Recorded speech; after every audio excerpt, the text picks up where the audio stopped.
Riley County Genealogical Society. And yesterday we had the dedication of our new trail markers that are starting to pop up around town, which focuses on the history of the early settlement of Manhattan. Had about 40 people sitting out in the sun. And luckily it was a fairly short program, but we now have at least 2 of the trail markers up. One is at the Palestra site on Richard Drive by the Four Points Hotel. That's where we were yesterday for the dedication. And then I surprisingly realized that one has been pictured on Facebook as being up and over at the confluence of the Blue and the Kansas rivers in the little parking lot there that focuses on the early Indian settlements. So the other 3 hopefully will be going up in the next week or so. I think Parks and Recreation is doing them all pretty much right away. So as you get around and if you want to stop and check out some of the sites, please do. I think it's an exciting endeavor for those of us who have sponsored it and the people particularly who have done all the work and the research, and we thank them for that. So our Sunday programs this year have featured the same type of history that we have on the trail markers. Early history of Manhattan, we've talked about Indians, we've talked about traveling here in a covered wagon, we've talked about some of the early letters of early settlers, and today we're going to learn about Isaac Goodnow and his 3-week journey to get here. Our presenter is Phil Anderson. He's been teaching for years at high school, college, public college, university. His final 31 years were at K-State, which is very fitting. He's the first director of the K-State Honor and Integrity System. Presently, was that the one you said you're not presently on the, he has been on the Urban Area Planning Board and the Historic Resources Board and a trustee of the Riley County Historic Museum. And he's presently advocating for a walking, biking connection from downtown Manhattan to the Kansas riverfront. So we'll see how that goes. But today he's going to talk about Isaac Goodnow. So.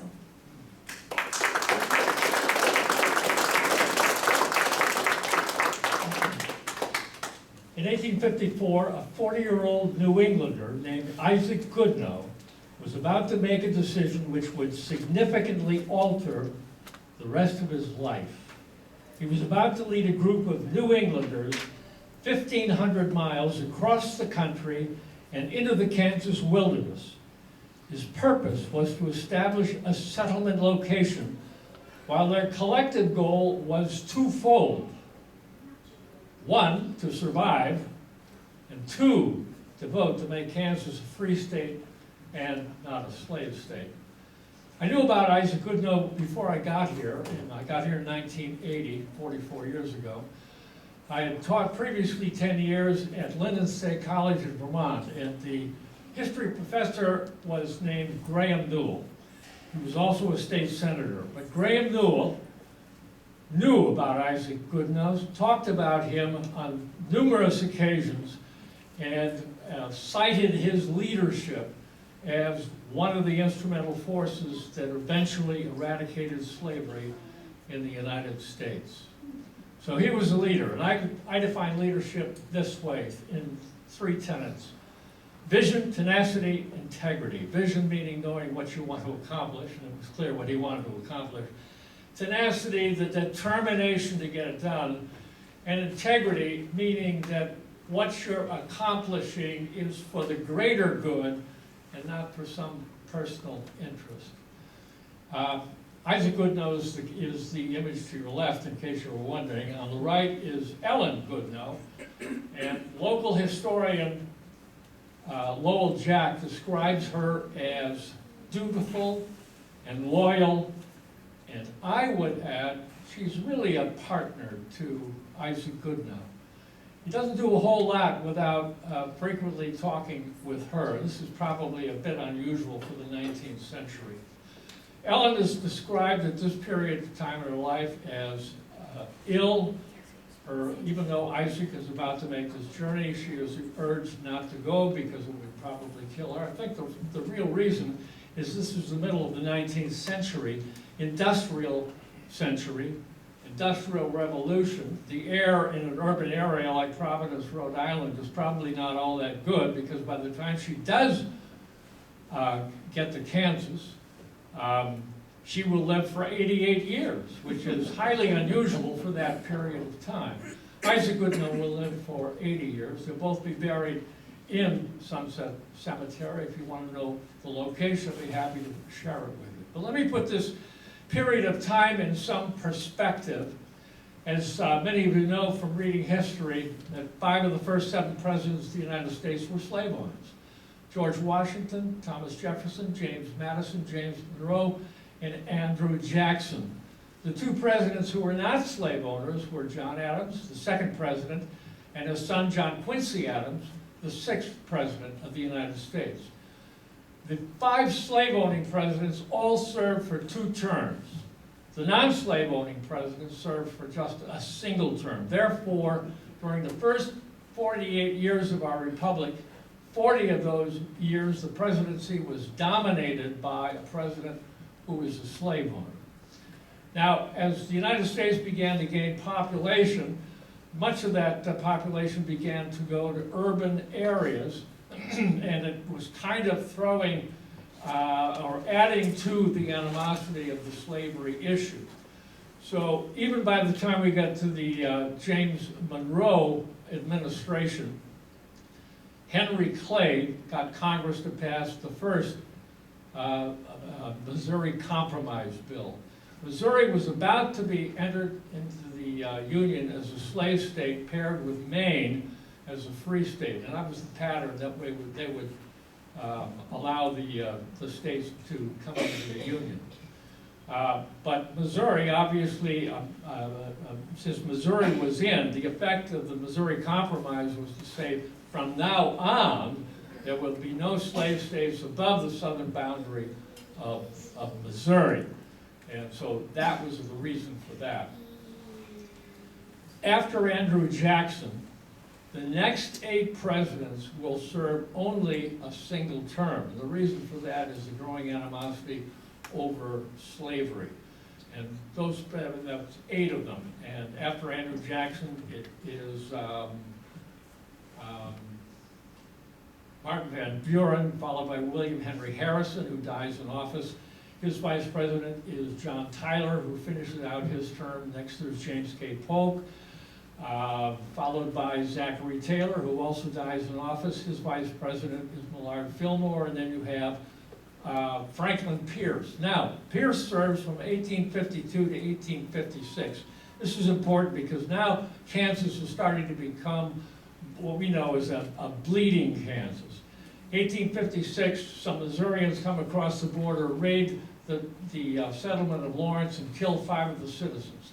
John Brown takes exception to that, takes his band, ambushes 5 Missourians, and hacks them to death.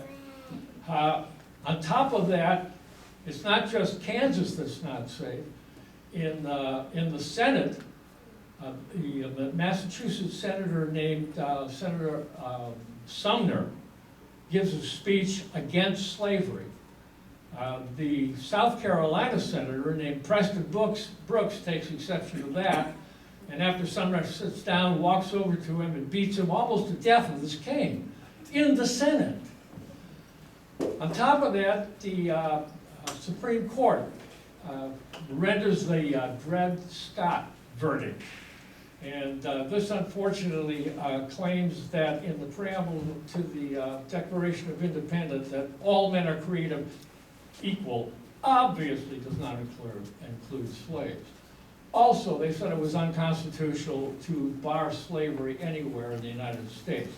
So you can tell that things are getting a little bit dicey here.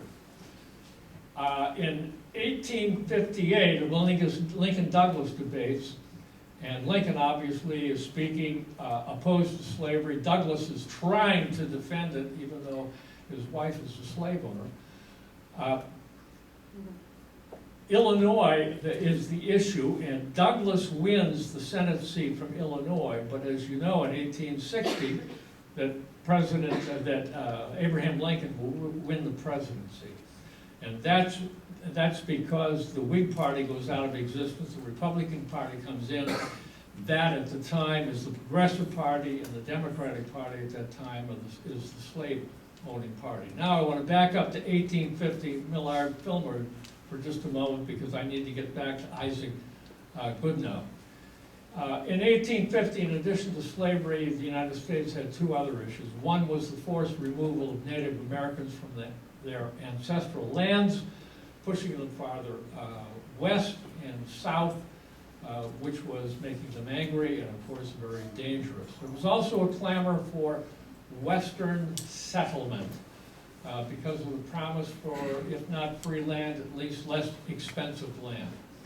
With that in mind, in 1853, Congress passed or establishes Fort Riley. The purpose was to guard the settlers that are coming on the military trail and the other trails in the area, the Santa Fe and the Oregon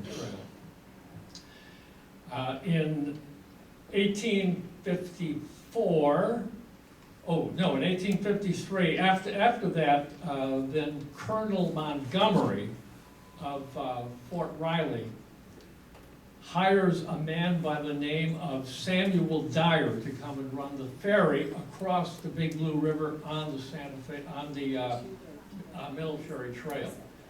Samuel Dyer arrives, realizes it's a perfect spot for a settlement, builds a large 4-bedroom cabin, sets up a general store, and he has the dominant settlement in the area. In May of 1854, Congress passes the Kansas-Nebraska Act, but they do not have the votes to follow the Missouri Compromise. They don't have the votes, and so at Stephen Douglas's suggestion, the issue of whether Kansas will be a free state or a slave state will be settled by popular sovereignty, which means the settlers will vote to determine whether Kansas will be a free state or a slave state. And of course, all hell breaks out. Congress has unwittingly lit the fuse to the Civil War. In New England, a man by the name of Eli Thayer sets up an immigrant aid company.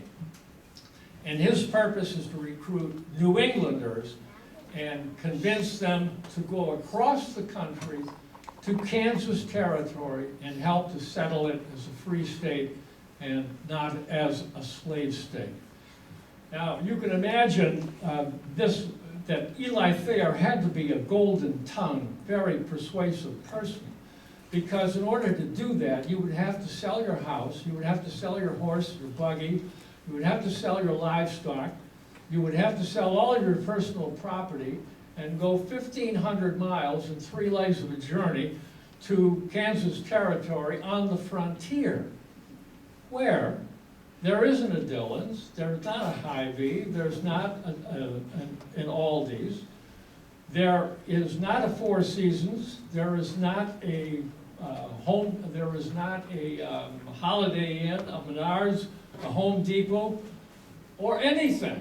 And so your first obligation is not to vote. Your first obligation is simply to survive, figure out how to live. And interestingly enough, by the fall of 1854, he's already managed to get a pretty sizable settlement in Lawrence. But now he's in the market for a second settlement that might match the settlement in Lawrence. Now, he gives these speeches weekly all over New England, and he happens to be in the Providence, Rhode Island area, where Isaac Goodnow is teaching at an academy. He's a professor of natural science. And Isaac Goodnow and his brother-in-law, Joseph Dennison, who is Ellen Goodnow's brother, attend the lecture. They stay after for about an hour and a half and have a long conversation with Eli Thayer. And at that point, Isaac Goodnow makes the decision that he will indeed lead that settlement across the country into Kansas territory. He's got about 3 months. They're going to leave in March of 1855. He spends the 3 months writing letters to the editor, and I'd like to do that too, and giving speeches and contacting friends and writing letters. And by the time we get to early March of 1855, between Eli Thayer and Isaac Goodnow, we've got about 190 settlers lined up. Isaac Goodnow is anxious to get going. He arrives about a week early from the departure, discovers that there's 40 or 50 other settlers that have arrived early, makes a decision, leaves word that the other settlers that show up a week later are supposed to follow him, but they end up going a week early. Now, it's a three-legged trip to get into Kansas territory. The first is by train.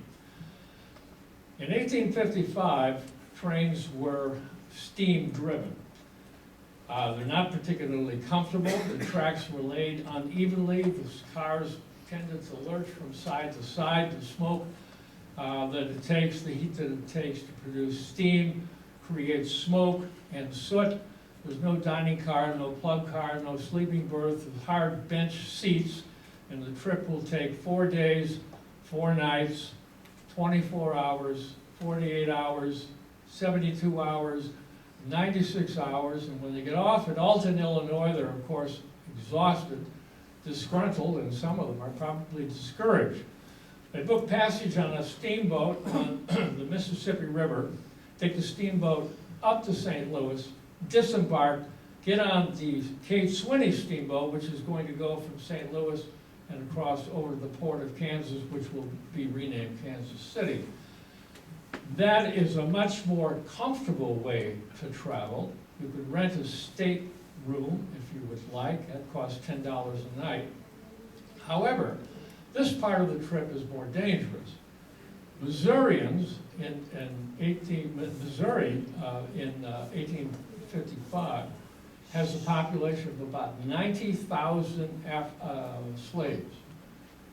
This is, the Missouri economy is based on slavery. The Missourians are not happy with these abolitionists traveling through their state, their purpose being, and they know it, is to vote to make Kansas a free state and not a slave state. They're threatened by this. As a result, every time the Kate Swinney pulls into a port to load or unload, Missourians, will be soon referred to as the border ruffians, will come on board unshaven, armed with rifles and revolvers and bowie knives, and speaking unkindly, rudely, threateningly to the New Englanders on board. Luke Lincoln, who is actually leading Isaac Goodnow into the Kansas territory, has a sense of humor. He organizes a glee club, and every time the border ruffians come on board, they start singing songs about freedom, which I thought was kind of amusing. Probably pissed off the Missourians, but that's all right. The other danger, there's a cholera epidemic in Missouri. Cholera, human beings have not figured out cholera yet. They don't know that cleanliness is next to godliness. If you ingest meat that is not clean, that is somehow polluted, or water, you're going to get cholera, and it's not going to be a pleasant experience because you're probably going to die. And if you do die, it's going to be painful over a period of days, extreme diarrhea, not a pleasant way to go. And if you do, you'll be summarily buried on the banks of the Missouri River, and the Kate Swinney will go on without you. Regardless, that part of the trip takes 8 days, and at the 8th day they get to the port of Kansas. At this point, all of the people disembark, and here's what their plan is. It is Isaac Goodnow, Luke Lincoln, and 5 others are going to start out ahead. The others are to follow as soon as they can. They go to Goodnow and Luke Lincoln go to Westport. They buy a team of horses, a wagon, all of the supplies they can get, and they get on to the military trail. The military trail connects Fort Leavenworth to Fort Riley. And this part of the journey will take, depends on how fast they are, 5 to 7 days. But it's March, it's wintertime, it's cold, it's actually snowing, it's miserable weather. I used to be a Boy Scout, but I would not want to be on this trip. It just does not sound at all enhancing to me. But they make it across the military trail, and finally, about the 5th or the 6th day in the afternoon, They're going to come to a settlement on the military trail, and that's the settlement that, what's his name? Dwyer? Yeah, Dwyer, Samuel Dwyer has set up. And that settlement is called Juniata. It's on Juniata Creek, and Juniata Creek runs into the Big Blue River. They're going to come to that settlement. Now, the Fort Riley soldiers at that point have built a 360-foot oak bridge over the Big Blue River. This greatly enhances the value of Juniata and the attractiveness to potential settlers. And you can see where Juniata is. Juniata is on the top, on your right, over there. They're not going to stay there for very long, simply because Samuel Dwyer has some slaves. So it's a kind of a, they're not interested in that. They're going to push on to the next settlement. The next settlement is going to be called Polystra. Polystra was founded in 1854 by a land speculator named George Park. George Park. Yeah, George Park is his name. George Park is not there because it's wintertime, he's going somewhere south. But there's another cabin there, and that's the Reverend Blood and his wife Mary, who are delighted to see Isaac Goodnow, Luke Lincoln, and the other ones, and they will lead them to another settlement. By the way, let me tell you where Polystra is, because it can be confusing.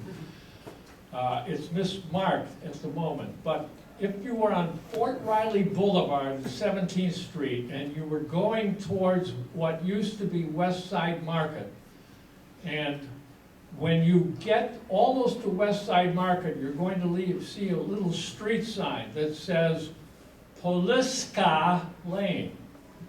It should be Polystra Lane. Somehow in our history, that got confused, and there is some mix-up in some of the history books whether it should be Poliska or Polystra, and it should be Polystra. At any rate, too expensive to change it now, probably nobody would care. But anyway, that is where Polystra is. But Reverend Blood and Mary take them to the other small settlement in the area, and that one's called Canton. And the four people in Canton include Samuel Houston, not the Texas Samuel Houston, but our Samuel Houston, and another person by the name of E.M. Thurston, and two more. So there's two small settlements in the area, plus the major settlement, which is Juniata. Now, they're going to go up to the top of Bluemont Hill and have a look around to see what the area looks like in 1855. And here's a description of it. An 1854 visitor to the area wrote, "But oh, to reach the summits of these elevations and allow the eye to sweep around in every direction, and a richer, lovelier view seldom falls upon the eye. It must be seen to be comprehended or appreciated. By all accounts, the river junction that Manhattan settlers selected was indeed a scenic spot. Additionally, abundant wildlife roamed the area around Manhattan in the 1850s. Bears, coyotes, panthers, timber wolves, deer, otter, beaver, skunk, wildcats, wild turkey, bald eagles, game birds, and songbirds inhabited the hills and timber, while the flatter, short grass plains leveling out 70 miles west of Manhattan were home to prairie dogs, wild horses, and awe-inspiring herds of millions of bison that stretched across the horizon. The area's streams and rivers also teemed with fish, as the waters were crystal clear."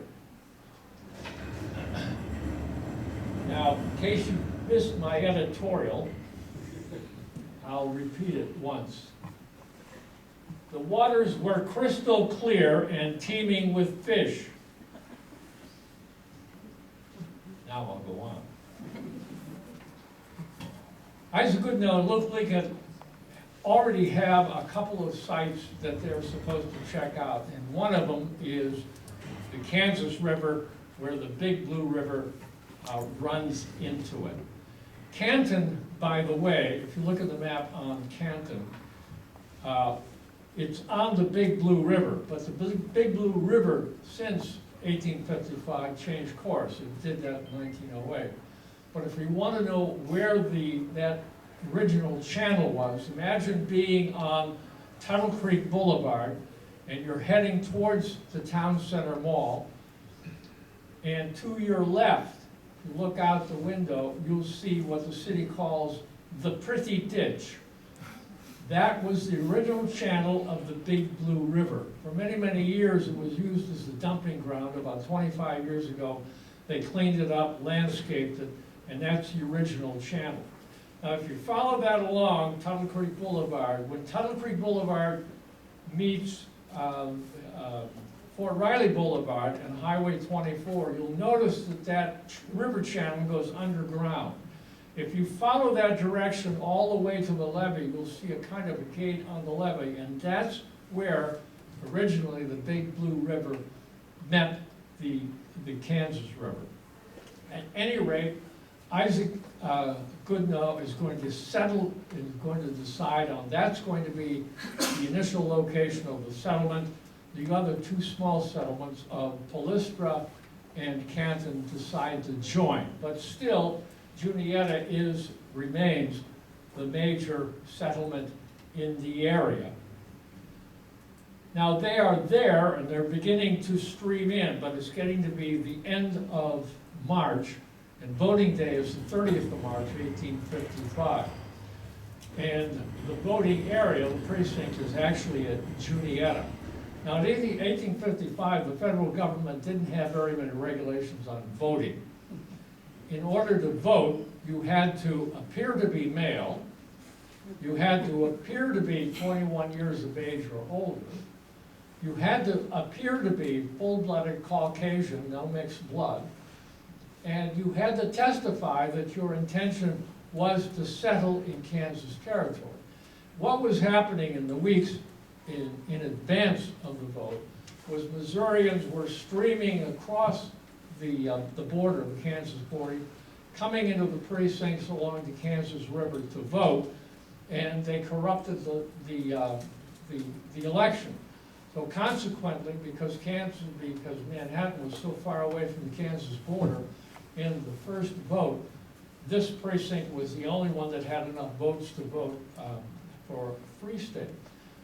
Now, Kevin Olson in this book spends a whole chapter on the complications of trying to vote. I'm going to simplify it to tell you that straightening all of this out and stopping the Missourians from coming over the border and corrupting election after election, how it was finally straightened out was after a couple of years, there were more settlers in Kansas territory than there were Missourians willing to come across the border and corrupt the election. So eventually, by 1859, it was pretty much settled. But James Buchanan is president, he wants nothing to do with declaring Kansas as a free state. So that's going to have to wait until the Civil War and all of the southern states secede from the Union, and then there will be enough votes in Congress, plenty of votes in Congress, to have Kansas as entered into the Union as a free state in 1861. Now, there is still the problem of Juniata being the major settlement in the area. And by this time in April, Isaac Goodnow, Luke Lincoln, and the others have decided to name this settlement Boston. But it is an inferior settlement compared to the size of Juniata. And they're short, they've only got about 75 settlers in the area. And they work day and night trying to survive. Ellen Goodnow won't even be there, and many of the other wives, for months yet, because it's usually the men folk that have to provide the shelter and how to find food and all of that. I said at the beginning that leadership had three tenets: vision, tenacity, integrity. And there's one more. Isaac Goodnow and the other settlers are going to be the recipients of 2 cases of incredible good fortune. The first will be, and they won't know about this for a while, in April, in Cincinnati, Ohio, a man by the name of Andrew Mead and another one by the name of Judge John Pfeiffer and 5 others, all pony up $1,000 and buy a steamboat. They buy the steamboat Hartford. The Hartford is loaded with goodies. Their purpose is to take the steamboat to the junction of the Smoky Hill and the Republican River and establish a settlement there and name it Manhattan. On board, in addition to the ones I just mentioned, is also a teenager named Amanda Arnold and her family, and a few others that you would recognize. They're going to start out in Cincinnati, Ohio. Cincinnati, Ohio, by the way, is across the river from Kentucky. And that is a major pathway on the Underground Railroad. So their purpose also is to vote to make Kansas a free state. They're going to take the steamboat down the Ohio River to the Mississippi, up the Mississippi to St. Louis, across the St. Louis, across the Missouri on the Missouri River, suffering the same indignities that Isaac Goodnow just did a couple of months ago. They're going to get to the Kansas City, and the water is so low they're going to be tied up there for a week, 10 days. But finally, they get on the Kansas River, and the Kansas River is low, and so they're going to struggle. They're going to go aground. They're going to get stuck on a sandbar. It's going to take hours or days to get off, get back into the channel. This is going to go on for a few days. Finally, by now, it's early June, and they run aground again just below the settlement of Boston. Boston is excited and urge the Hartford people to join their settlement. The Hartford people are not ready to give up yet. They get the steamboat off the sandbar, back in the channel. They go past Boston. They get almost to Polystra on the Kansas River. Finally, they do run aground. This time, they realize they're going no further. And so the Boston people and the Hartford people enter negotiations. The Boston people want the Hartford people to join them. The Hartford has about 75 settlers on board. They have a steam engine. They have a printing press. They have a grist mill. They have farm implements and machinery and seeds. They have portable housing, one of which is you can see over at the Riley County Museum. They've got dozens of casks of wine and 143 barrels of whiskey, which does not please Isaac Goodnow one bit, but this is an offer he can't refuse. So they decide to combine the settlements. The Boston people give the Hartford people control of all of the land south of Points Avenue. And the Boston people will take all of the land north of that area.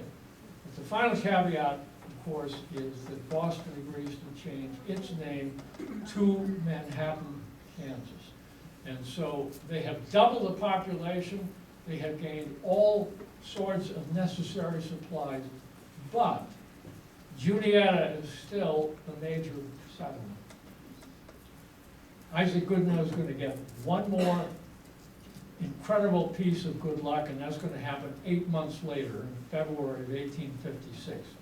There's a massive ice storm, snowstorm, and it destroys the 360-foot oak bridge over the river.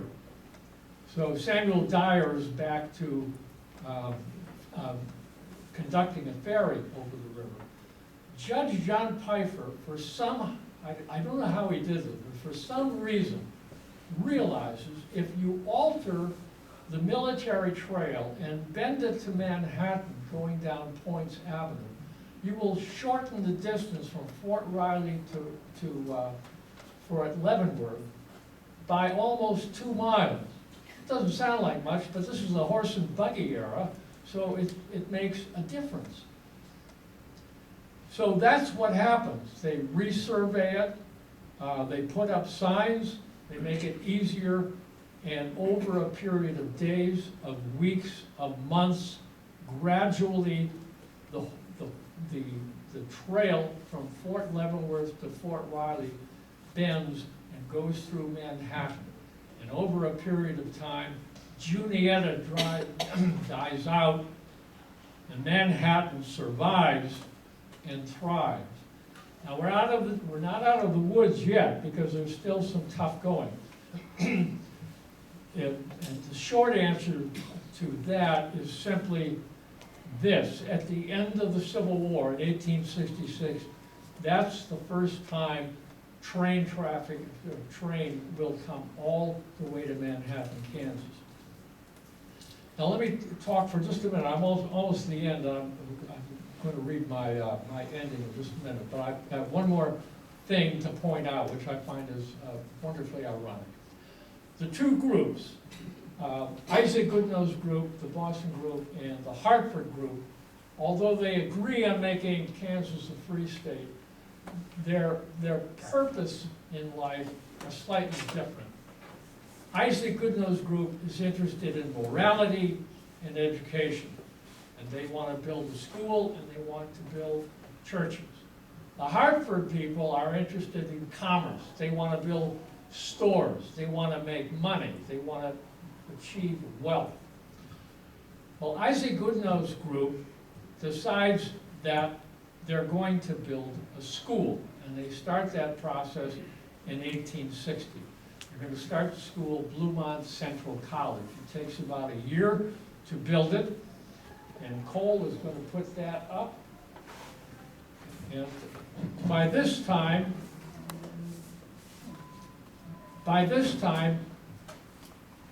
limestone has been discovered underfoot, a wealth of limestone, and almost an endless supply of limestone. That becomes the major building material.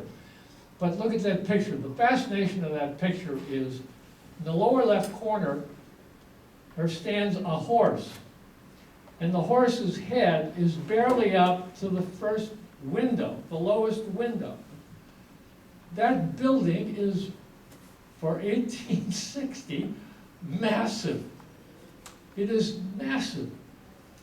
The third floor will hold 500 people. There's only 150 settlers in the area. So that's kind of looking ahead. It is kind of an amazing revelation. So this is the largest educational facility in probably a 3 or 4 state region. It is huge. At first, it's not used as a college and kind of a primary school. In 1862, Vermont Senator Justin Morrill will finally, after years of trying, get the Morrill Act passed. The Morrill Act will establish land-grant colleges in all of the northern states. He couldn't get this passed before because by now, 1862, the southern states have all seceded from the Union. The southern states were always opposed to public education, in part because they were opposed to it, but they also didn't want to pay the taxes, which strikes me as very short-sighted sort of thing. But at any rate, Bluemont Central College, as you know, will, in 1863 in the Morrill Act, the city will give the college to the state will rename the college Kansas State Agricultural College. The first class in 1863 is a class of 52 students. 26 are male and 26 are female. It's only the second educational institution in the country that enrolls female students. These are the progressive New Englanders that did this. Now here's the irony of this. Remember that the Hartford people were interested in commerce and making money. Kansas State Agricultural College will become Kansas State University in 1959. And by that time and before, it has become the biggest economic generator of the city and the region. And I just think that's wonderfully ironic.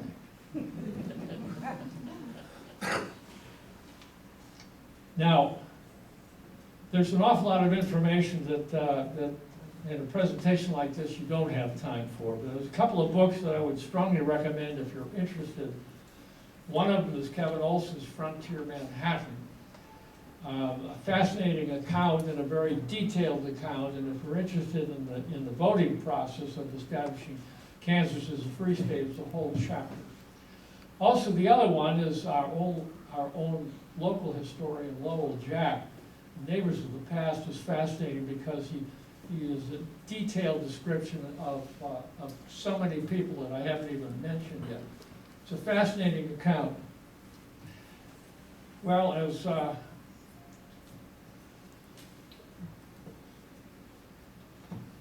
someone would say, it's a terrible death to be talked to death, so I'll finish my conclusion, and then if you have a question, we'd be happy to try to answer it. Here's my summation of Isaac Goodnow and the other settlers, what they accomplished. The New Englanders who settled this part of Kansas risked everything, their lives as well as whatever fortune or possessions they had. They did this determined to settle Kansas as a free state and not as a slave state. This was their effort to rid the United States of the institution of slavery. They were in every sense leaders in this effort. This is the legacy we here are heirs to.